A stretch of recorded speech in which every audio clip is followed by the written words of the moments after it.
আগেকার দিনে দেবর বৌদিদের রং খেলা। পুকুরের জল পুরোই শুকিয়ে আমার কলসটা ভরলোই না। কি গো মাসি, তোমার হয়ে গেছে লোকের লাকড়ি চুরি করা? হ্যাঁ হয়ে গেছে। বৌমনে বৌমনে কি হয়েছে ঠাকুরপো? তোমার এই কি অবস্থা ঠাকুরপো? কি হয়েছে বৌমনে, তুমি হাসছো কেন এভাবে? হাসবো না, এই দিন দুপুরে আমার চোখের সামনে আস্ত একটা ভূত দাঁড়িয়ে। তুমি আমাকে ভূত বললে বৌমনি? আরে ঠাকুরপো রাগ করছো কেন? বৌমনি মজা করছি। আচ্ছা ছাড়ো তো এসব, আমি রং দিতে এসেছি তোমায়। রং দেবে বুঝি? দাও। ঠাকুরপো শুভ দোলযাত্রা মা।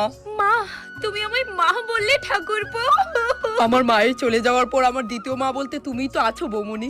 আমি তোমার জন্য আজ বেগুনের দমকা বানাবো। ওটা তো আমার প্রিয় খাদ্য, কিন্তু বৌমনি তুমি তো বললে আজকে কুমড়ার পাছা বানাবে। মায়ের কাছে যে সন্তানের পছন্দটাই আগে। বৌমনি ঠাকুরপো আর এখনকার দিনে দেবর বৌদির রং খেলা।